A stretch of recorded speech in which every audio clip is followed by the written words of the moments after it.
Welcome back, everybody. We are back at it again with more Smash Bros. Yeah.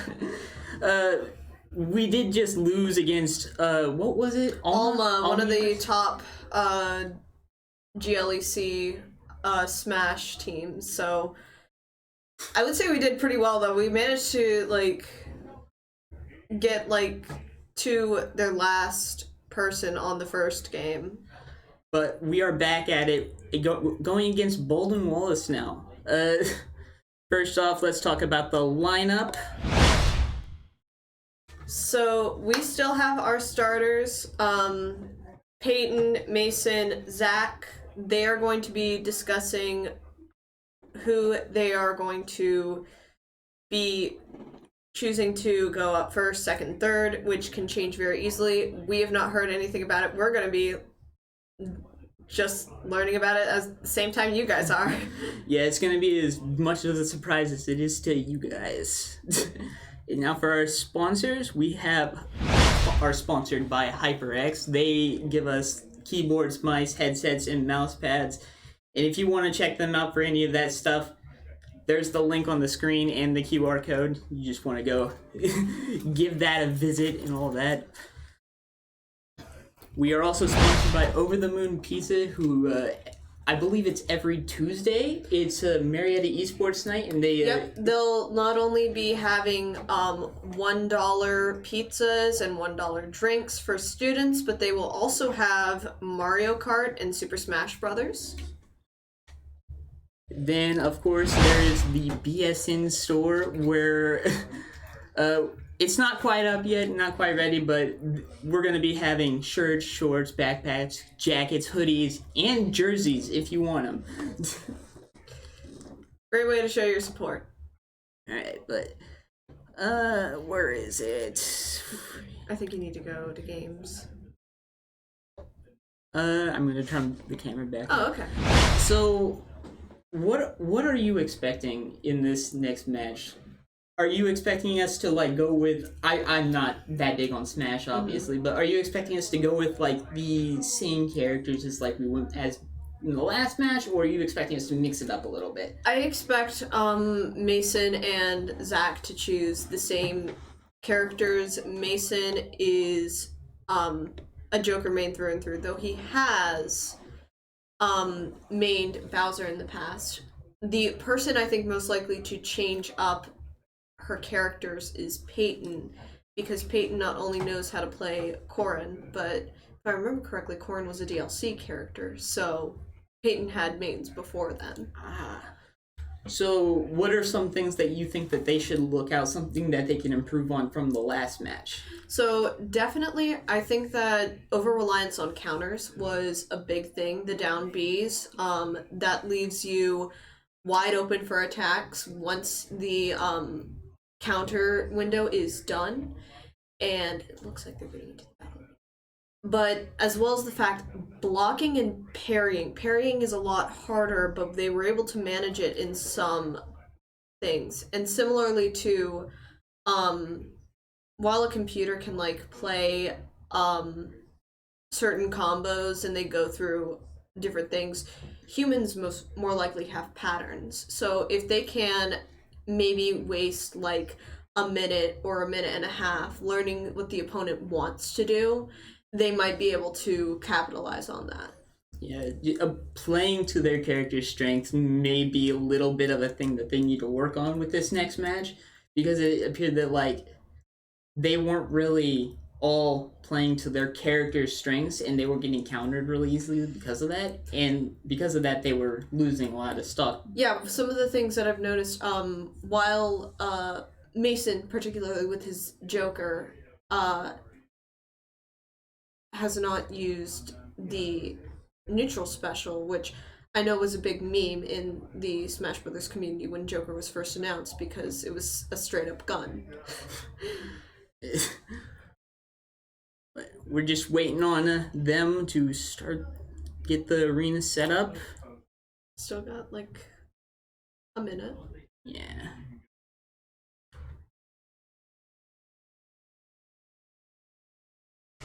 We can set up for the game.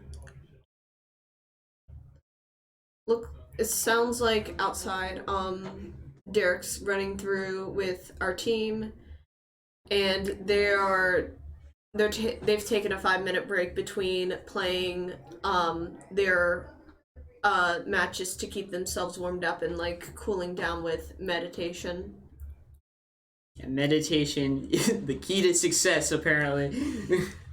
Listen, if you're really hot blooded and you are angry, you're gonna make mistakes. If you are able to know your character and able to do things with your character while even not thinking about it, that's where you're gonna succeed. Yeah.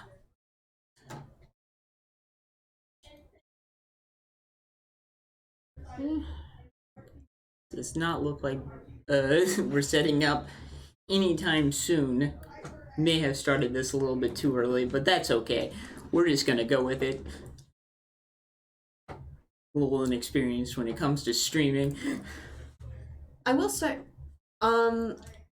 we haven't seen a whole lot of DLC characters from the opponent's team, but we do have some on our team, which I think is very, very interesting. Because, like DLC fighters, once you buy that DLC, you can just go out with that fighter immediately instead of like having to play to unlock them. Unlike Ridley and Bowser, who you can either get in the story mode or just wait until they show up. Yeah. Well.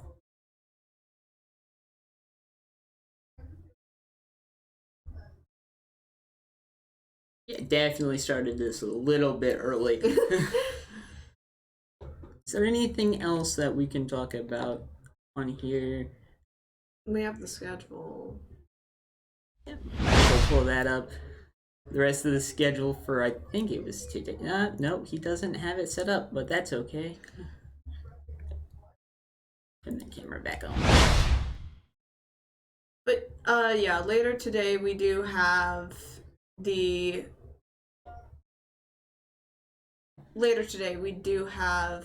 Rocket League and Overwatch 2, is it? Yeah, I will be broadcasting for that Rocket League match, but I will be playing in Overwatch 2.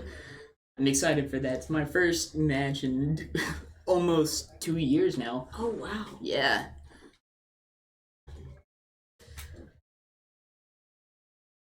Still waiting for them to set up the lobby. Really hit start really early, a little too early.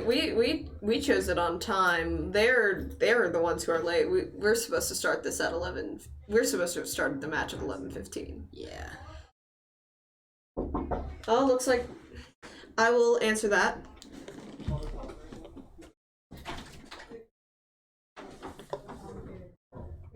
My brother's saying in Twitch chat. I need to know this. We don't have Twitch chat open. We're just like. Oh, we don't have Twitch chat. Okay. But you can look on yourself. Ooh. Okay. Sounds like Smash Captain's got a family member who is. Yes, or Smash Captain does have someone in the chat he knows of who's. I don't know what he's saying. I don't know either. We do have access to the chat, but thank you, JDizzle1708, for subscribing. It does look like and it we're looks like setting the up arena ID now. is being set up. About time. They're a little late.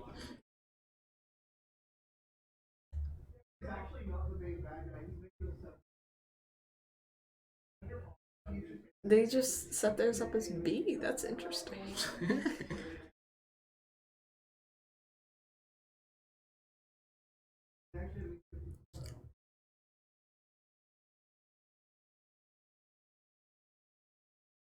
Looks like they're starting off. Well, they have Corin locked in from the last one, but it looks like Team Captain Mason is going to be starting once again with the purple Joker skin. He's going with that classic Joker, just like in the last match. And what is that map that's called? Currently locked in is Hollow Bastion. That's a map that based on the Kingdom Hearts series. Yeah. But depending on who's home and who's away, and depending on the ban lists, may mean whatever one. Because if I remember correctly, 2 maps are banned at like the very, very top, so like those can never be chosen, and then they have alternating bans whenever a person loses. Ah, okay then. Yeah, I'm not too familiar on the whole competitive Smash. Well, that's what I'm setting. here for. Yeah, that's what you're here for.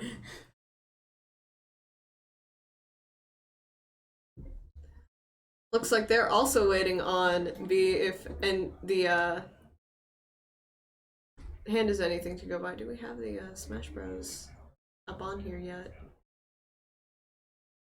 I'm seeing the camera.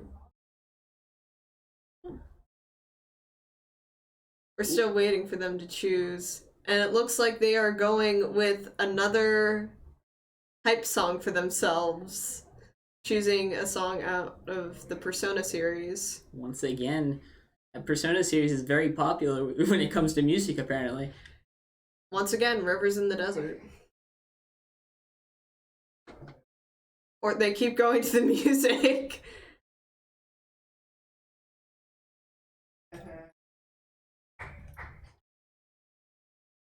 They're getting very excited for their hype music. They are.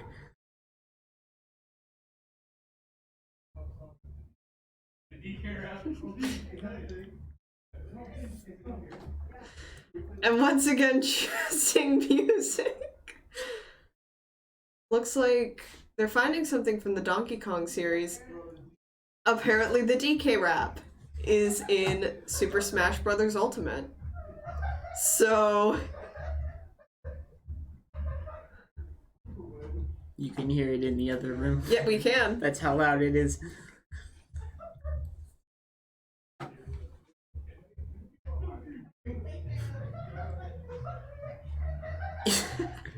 Any day now they'll actually start the match, though. Sorry for a little bit of the wait.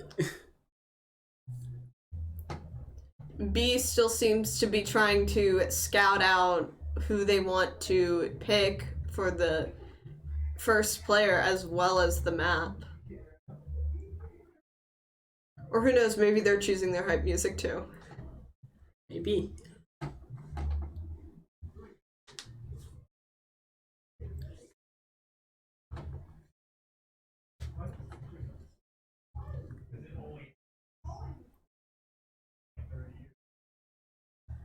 Baldwin Wallace seems to be in deep thought about what they want to pick right now. Absolutely. Like, we've already got Joker locked and loaded, and...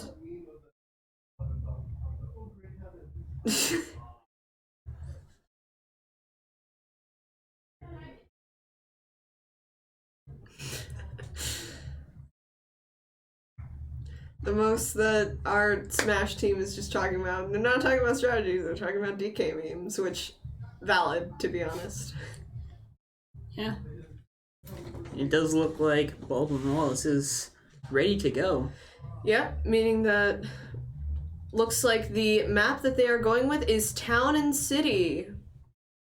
And they're going to be Marietta's player 2. So we are ready to start, and we are going up against an Incineroar.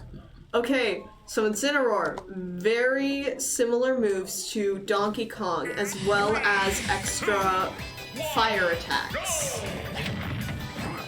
And fire can do extra damage, and also, because Incineroar is being a wrestler, he can randomly summon those wrestling rings. The Joker's immediately going for a juggle, however, going on top of a platform seems like he couldn't capitalize on that for long. We've got Incineroar immediately going for a lot of the basic A attacks instead of its specials. And now the stage is shifting. Joker getting off the fire attack and shooting off a gun. But looks like the side B, and Incineroar goes for a failed juggle, but quickly recovers. Incredible counter and shield to attack.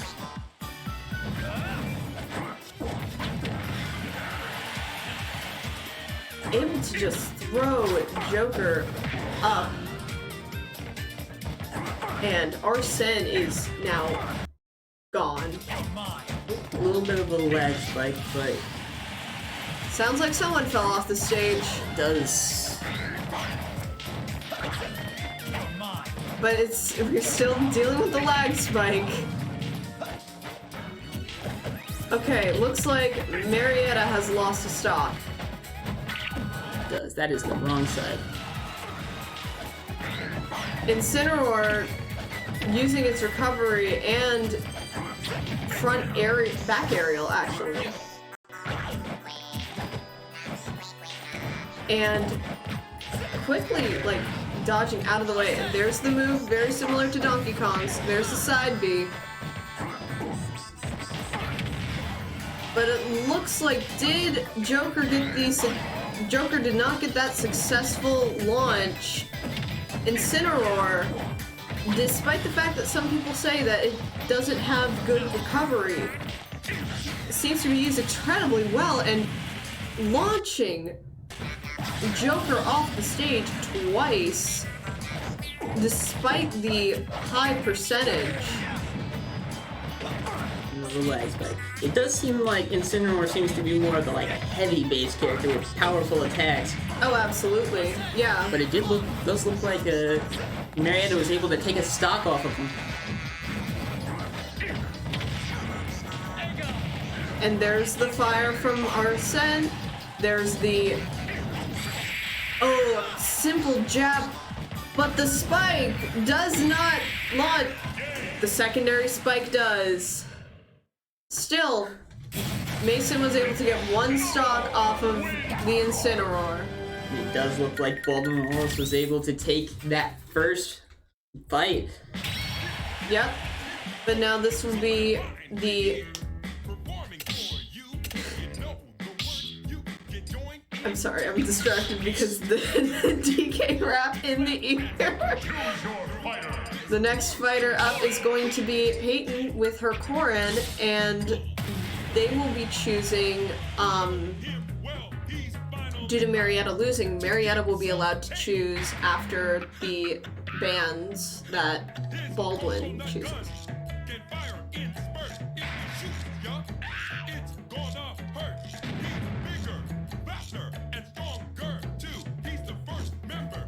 Now, what do you think that Mason could have done better in that last match to better fight against the Incineroar? So Incineroar seemed to be wanting to use a lot of close range combat attacks. Now, while Joker isn't exactly a zoner, he doesn't have too many ranged options, he does have the neutral special and the snap to get the fire. What Mason could have done is most likely gone for a lot of those neutrals to kind of try to spam, as well as, if he could have, I'm not sure if he could have, but if he possibly could have, being able to grab and throw, which I know that last against Alma, there were a lot of grabs from Alma's side. And it looks like their next stage is going to be Pokemon Stadium 2 with Marietta as player 1. They did swap sides, so that means... the swap sides there. They made it confusing on me. Alright, but they are immediately starting, and Incineroar needs to drop his one stock. They're going to have to wait for the taunt, but Incineroar immediately drops down to do his taunt. And going once again for that upbeat, and it looks like he's going for a juggling technique against Corrin, as well as using grabs. And it looks like Peyton is both using the forward air not only to launch into foes, but with this Incineroar trying to get away from his attacks. He is quite powerful, and immediately, without taking any damage, takes the first stock off of Peyton.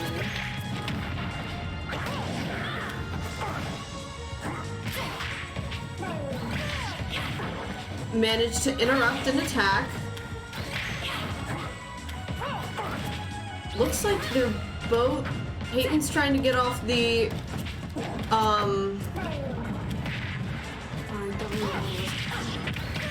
Okay, so here's something about Incineroar I don't think is true for the other starter Pokemon in Smash Brothers. So Greninja and Charizard don't have this, but this looks like the Blaze ability. So basically any fire type moves, I believe, will do more damage when Incineroar gets damaged with a strong attack, and this is usually shown through the fire on the skin.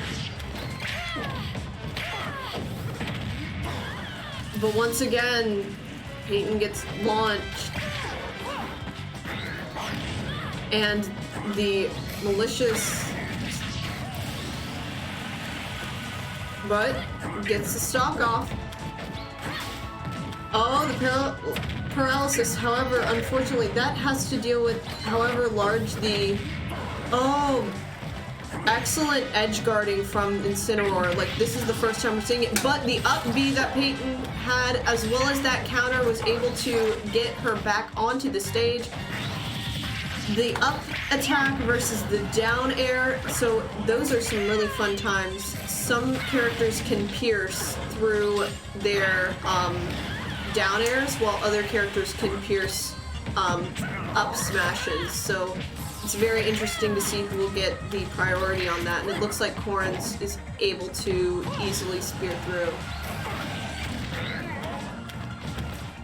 It's a very, very close match. But it looks like the next launch goes to Incineroar. Once again, it seemed like Incineroar was going for more of that close range combat Corrin was just unable to play to the advantage of the long range abilities that she has, and because of that, Incineroar was just able to sweep her. However, he will have to take off another stock due to that, and Marietta College is once again choosing the next stage. And it looks like Zach is in a position just like he was in the match against Alma, where he has to fight off all three of them in order for Marietta to take this match in the series. Yep. And it looks like he's going with Kalos Pokemon League. Once again, a very strong pick for a Little Mac. But depending on how that Incineroar is going to be with both the close combat playstyle as well as that side special, we're going to have to see if that launch is going to be detrimental to Little Mac's playstyle.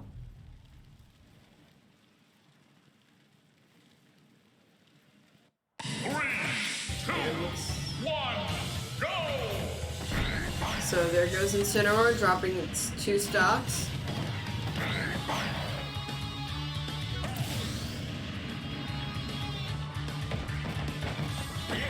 There's their taunts, and they're ready to fight. And that clothesline is immediate, but Little Mac seems to be shielded. But again, that Incineroar is not going to want to let up. That Incineroar is going to try to get him off the ledge and try to edge guard.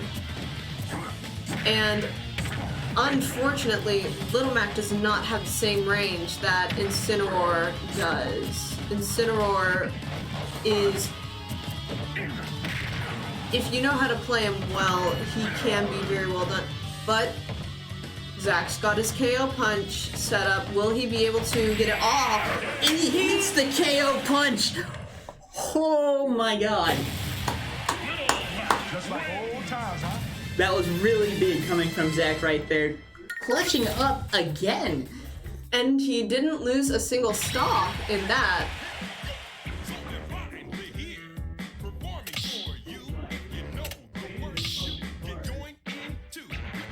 Very clutch from Zach there to hit that KO punch there at the end.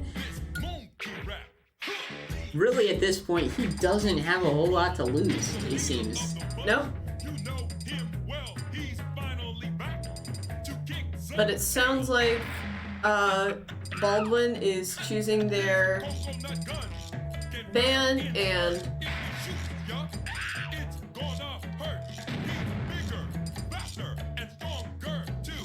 there are a lot of maps that aren't in the GLEC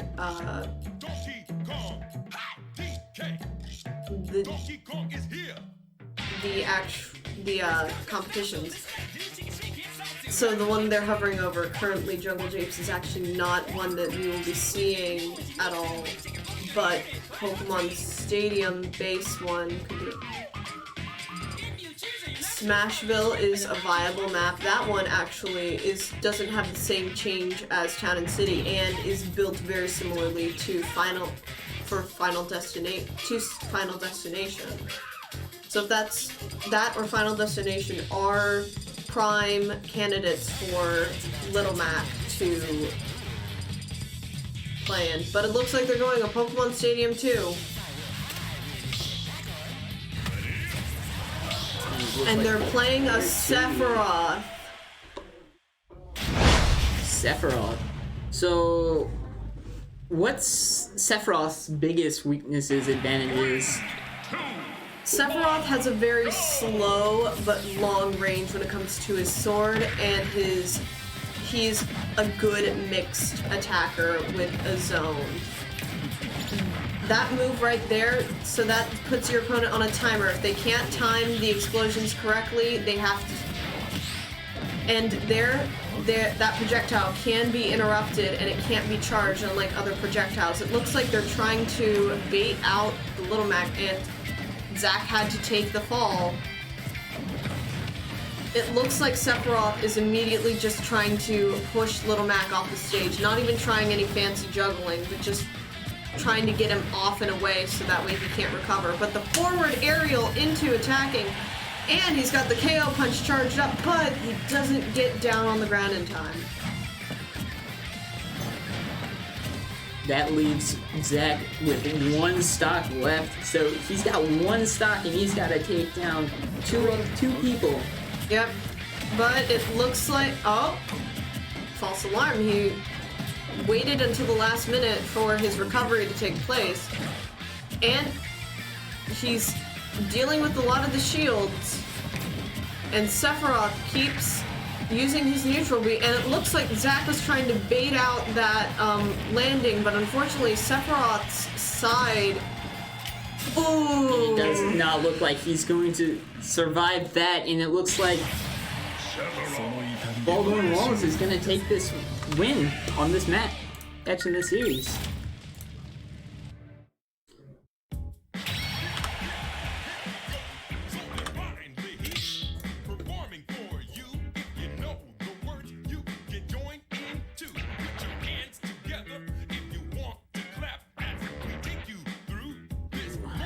Don't know if I did that right.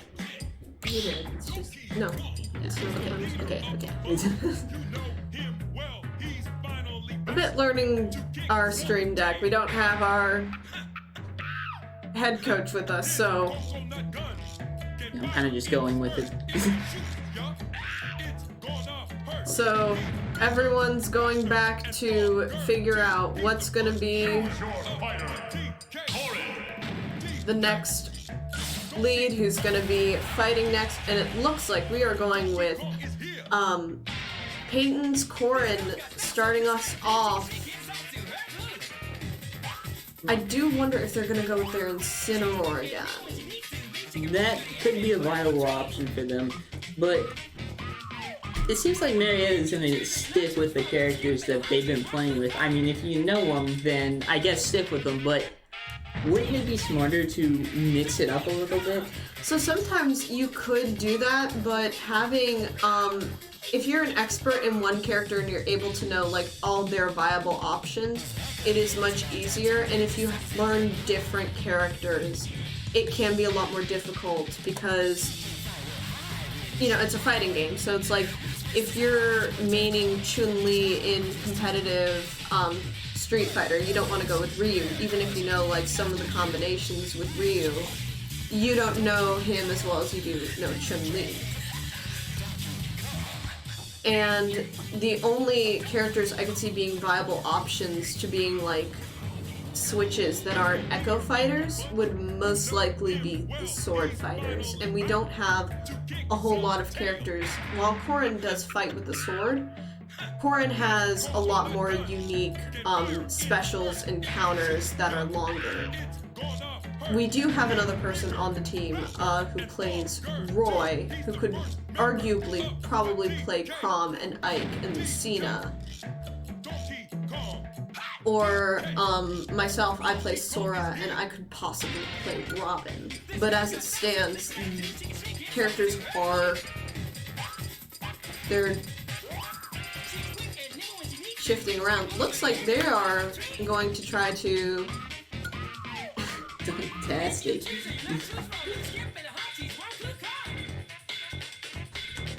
You know, it's good to be friendly with your opponents. It's good to keep a positive outlook. One of the most interesting things that have really helped me with like my competitive esports things have been complimenting my opponents. Like if they're able to get successful sneak attacks on me, then good on them. If they're able to do a bum rush, that is fantastic. That's something that they can learn. And it helps... It looks like they are messaging each other. We can't see what everyone is saying because the camera showing off our fighters is kind of covering. So if you catch anything that Baldwin is saying, good on ya.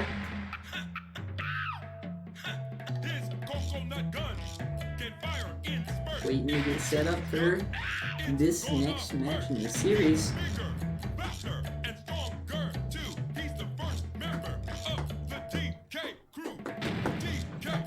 And Baldwin Wallace only went through 2 of their people last match too. Yep, so it could be possible that they're letting their third person lead, or they're keeping their third person last, or maybe even throw them in second. And we have no idea what that third person plays or anything. It's going to be a mystery at this point. Exactly, or they could be playing, or someone could randomly choose a secondary main.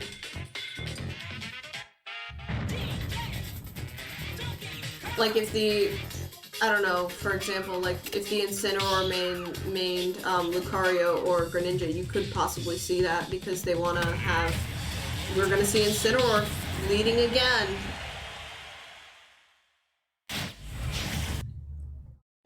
Oh, and we immediately get lag as the fight is trying to start. But here we are, we're in the start of the fight, and it's immediately going to happen.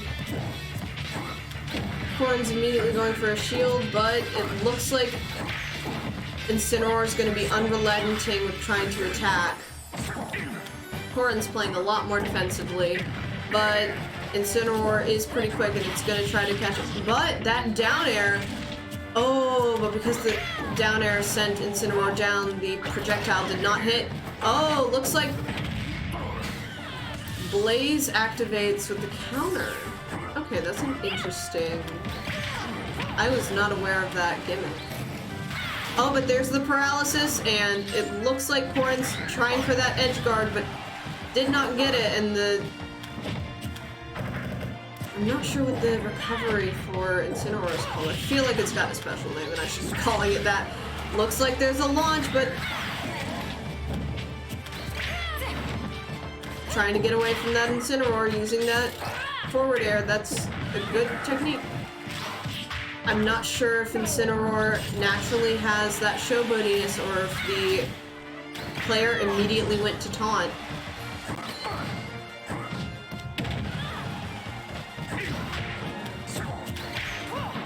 Oh, Corrin sent over the edge.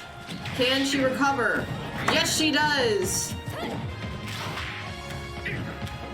Looks like Incineroar can't just land that Neek attack.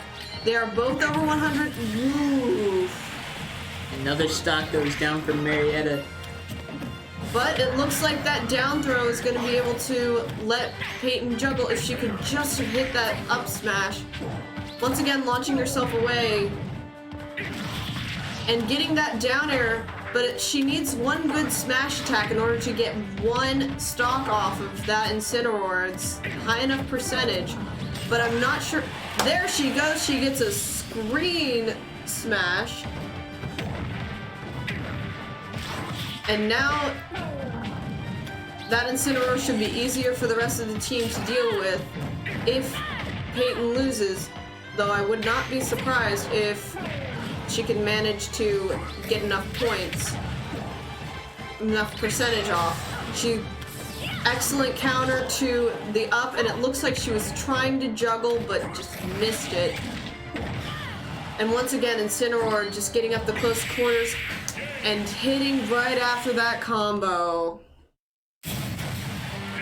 She was able to take one stock off the Incineroar, and that could be big for Marietta. The question is, who's going to be their next one? I would not be surprised if Mason, if he goes second, I would not be surprised if he chooses his secondary main. It looks like he's going with, looks like Mason is playing, but no, he goes with his primary main. And he goes with a different skin. Well, maybe it was the skin the whole time, and he'll actually play better with the different skin. Yeah, you know, like fresh coat of paint, feel like a whole new person.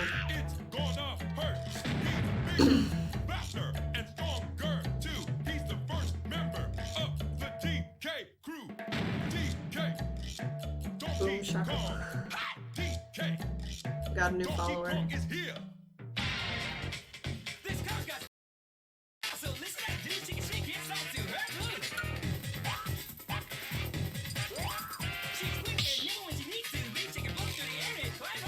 Sounds like they're choosing, but we've got a lag spike. So it looks like we've got Joker in the Kalos Pokemon Stadium.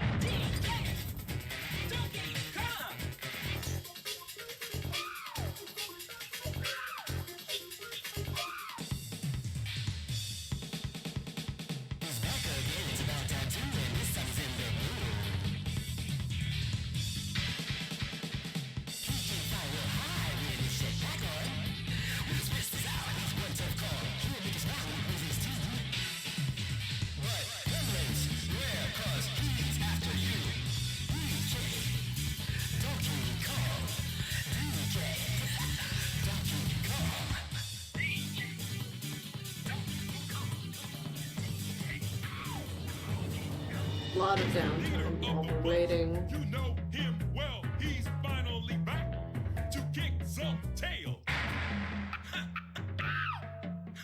His coconut gun. Does look like. The Incineroar is coming back in with the same skin. But the Incineroar will have to drop off a stock. 3, 2, 1, go! And it looks like Mason is already trying to go for spacing. Oh, and we get another lag spike. The amount of lag spikes that we've been getting.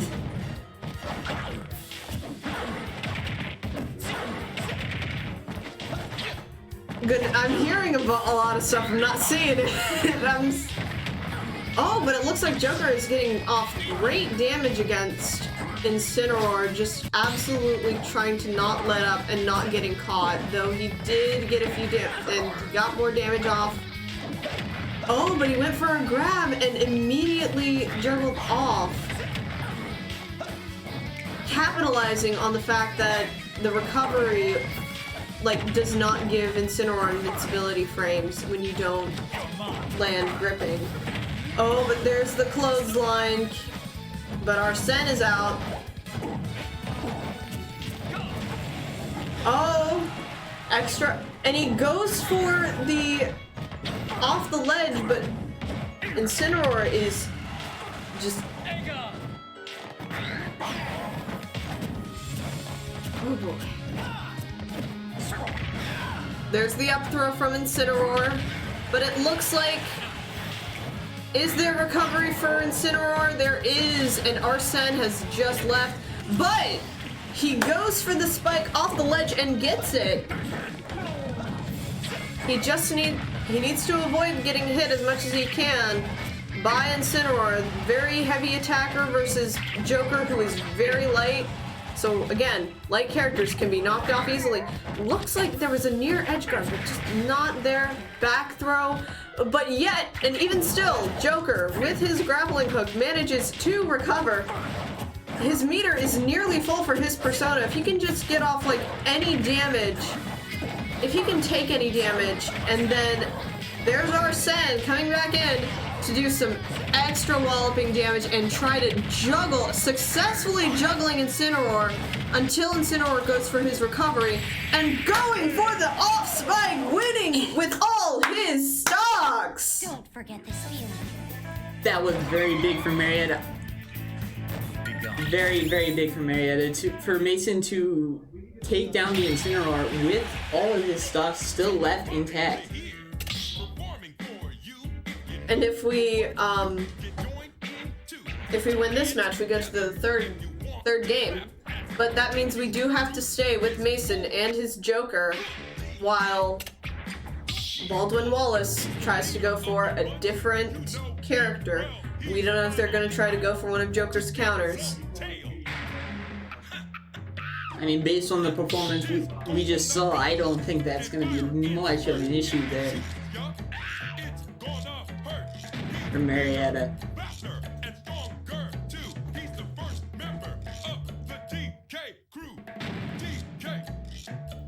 I don't know if there's any direct counters for Joker, but I do know that... Oh, they're going with Hollow Bastion again.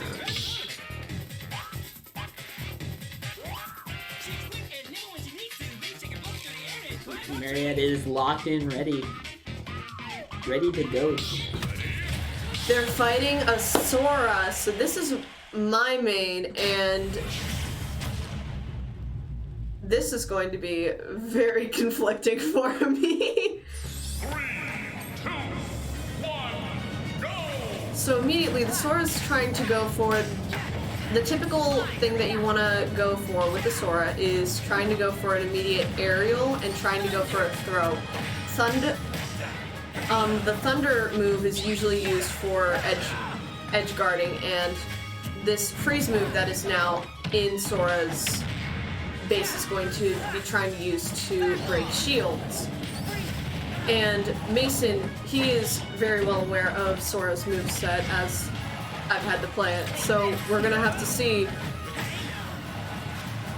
That was a simple jab from Sora, so that is very... There's the upbeat. Now, Sora's upbeat can, in fact, kill, so it's a very lethal move. Sora's also a very floaty character, so while he can be slow and not dashing, it's very hard to get him into the air and get him dead. What weaknesses should Mason be trying to exploit against a Sora? Sora's, okay, when they go for that side B and they're trying to deal with opponents like that, they can be easily shielded and then completely gone. And if you can get a Sora to waste all of his side attacks while he's off stage, he cannot get back onto the stage. He will free fall down to the void. And again, Sora is a very slow character when he's not dashing, so if that Sora cannot get to dashing really quick, then that will be easy for someone to do a dash attack right into him. And it does look like Marietta Mason is down to his last stock. If he can at least bring down one more stock off of this Sora, then that could be big for Marietta. Yes.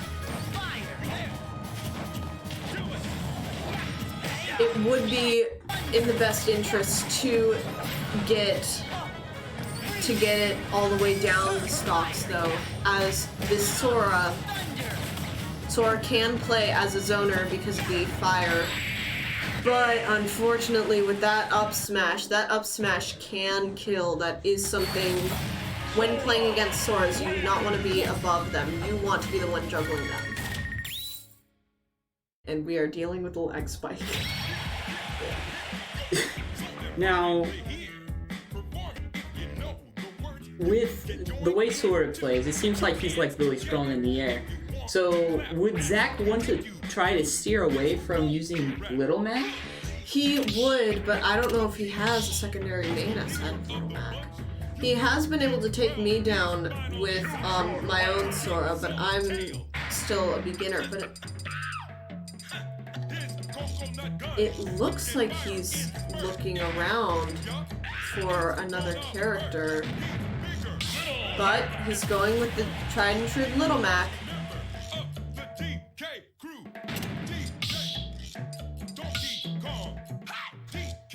And it looks like the map that they're going to be playing on is...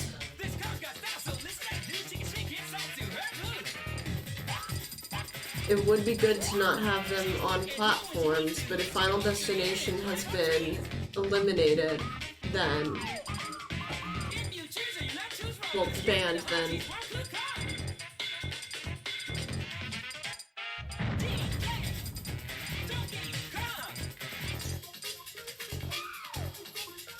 Looks like the choice is Pokemon Stadium 2. Oh. Looks like they're debating, but they go with Pokemon Stadium 2.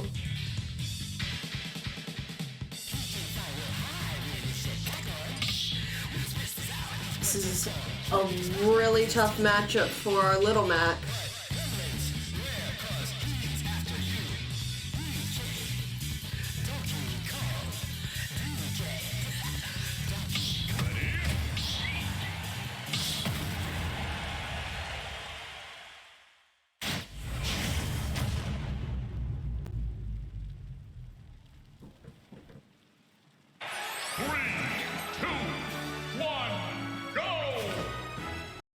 And Sora has to go off and drop a stock.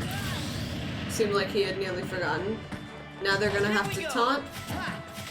And immediately, Little Mac is trying to go for that juggling technique. Sora's trying to get him up into the air. That is a classic starter with going with the short hop with the aerial. Looks like he just missed out.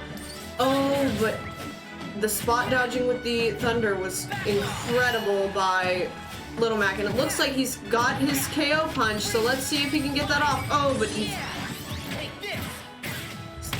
got the KO punch right as Sora was trying to do the three hits with the side B. So that is one of Sora's biggest strengths and weaknesses. If you know how to deal with that side B attack, you can defeat a Sora.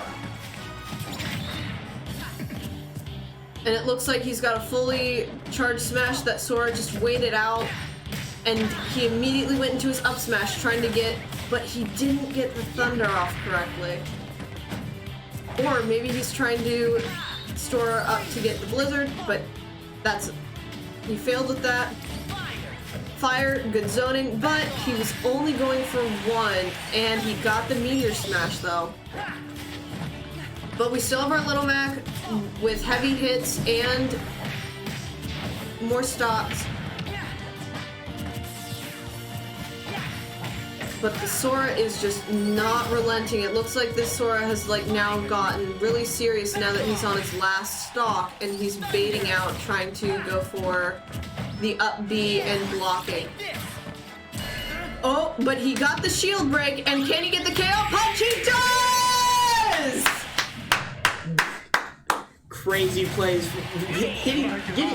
What happened there to get him stunned there? So what happens when you have a shield, you have a certain amount of hit points that slowly whittles down over time. But if an opponent's attack breaks it, you get stunned.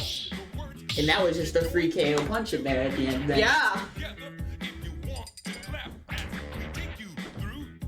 So now Baldwin will be choosing their last team. It's pretty darn close with Marietta, 2-3, but depending on how good this last player is versus our Little Matt,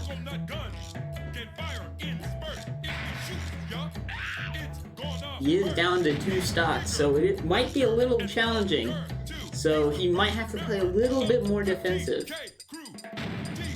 we saw the other opponent. We saw the Incineroar, and we've seen another character, but my short-term memory is not letting me remember it.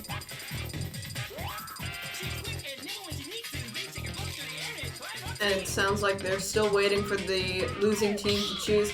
They're going with Pokemon Stadium 2 again. I mean, that map has been a winner for Zach so far. There's the Sephiroth. That's it. So both of those are second Fighter Pass DLC characters. So these mains had to wait for a very long time to get their mains. And we've got a lag spike as the game is starting. Very unfortunate. Oh no! So there goes our Mac. He's done his... There's their taunts, and they are ready to fight. Now, this Sephiroth seems to be trying to go for the dash attacks as well as...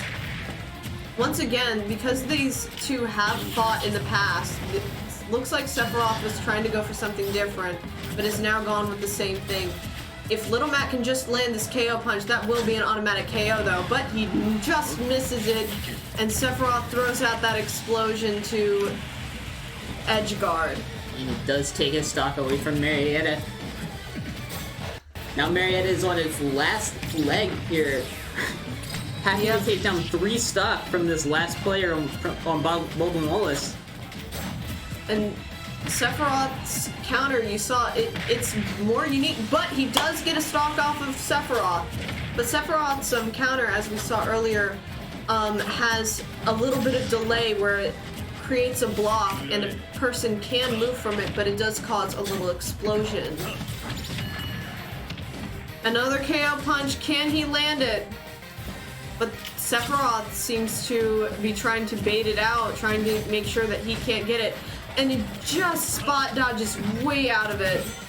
But it looks like Little Mac is dashing between those 2 attacks as well, and just missed.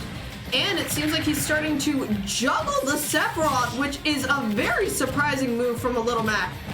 But that counter just does not land, and it looks like that Sephiroth went for that final explosion, and that is the game. Good job, Marietta. Congratulations, Baldwin Wallace. Very close game there. Marietta getting Baldwin Wallace down to 2 stock left. Yeah.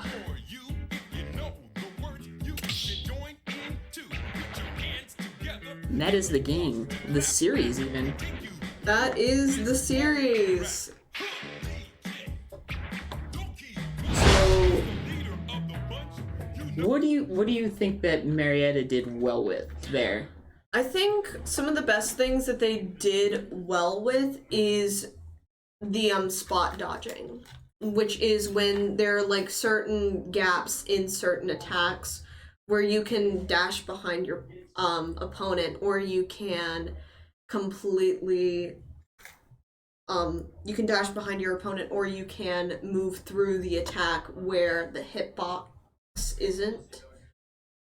So that spot dodging came in like a lot of clutch places, as well as the double spike recoveries, especially from Joker when he got spiked, and then he came back onto stage and was able to get a few more hits in. Yeah, but Marietta major improvement within that second match of that series. Major improvement. Yeah. But that is going to be it with the Smash Brothers. We will be back later for Rocket League, it seems, against Trine. Yep, and I wish good luck to our Marietta Rocket League team. I'm going to head out. Thank you for having me. Of course.